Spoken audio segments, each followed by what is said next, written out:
That morning, it hit me, you know. And I remember him. I said a prayer out to him. To I miss him, I love him. He would have been 8 years old this year, on the 13th. Yep. He went to a concert 8 years ago in Baltimore. Went to see Beyonce. Her and her girlfriends.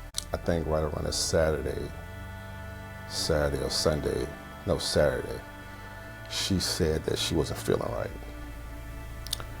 I'm like, babe, go back to the hotel room, you'll be fine, whatever. She's like, no, Jay, I don't feel right. So she went back to the hotel room, told her girlfriend she don't feel right. She said, let's go to a hospital here in Baltimore. She said, no, I want to get back home to Jay.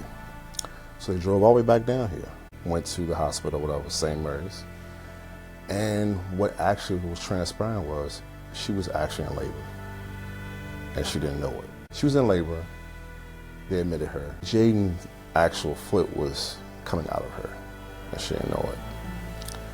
So we live in the horrible essence of it. They told us that he would not survive because of his weight.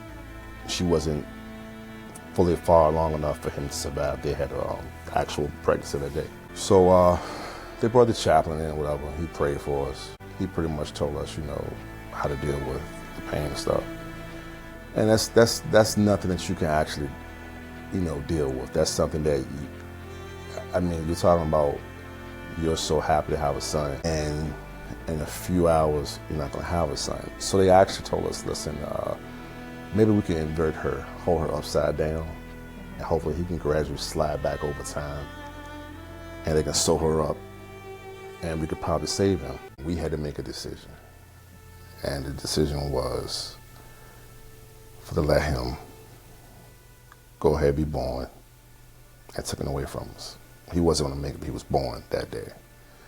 So over the process, we just dealt with it.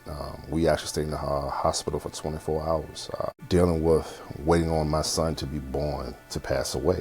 We wanted them to rush him coming forth, but basically their mind frame was, since we're in St. Mary's, we're not going to let you, I guess, have an abortion or something, so to speak. Catholic church, yeah. Catholic hospital. All right. So basically, they was like, you can go on down to VCU and they can do it for you.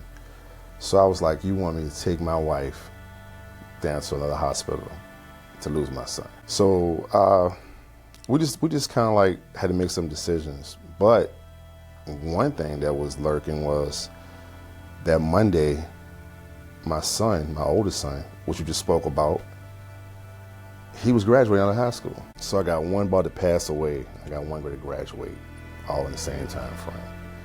So luckily, Jaden, he came that morning, about around 5 o'clock that morning. He was still alive for us to see him, to hold him, and tell him we love him. But at the same time, too, we had to tell him goodbye, all in the same breath. It's something that I can't imagine.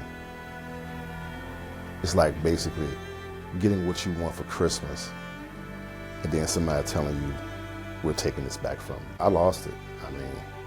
I've never been so defeated in all my life. Imagine fighting something that you can't win. Imagine being shot 100 times and you're actually visually seeing the gunshots go through your chest and you can't do anything about it, but you're still alive to feel the pain. It was probably one of the most hellacious weekends of my life. I can't explain it.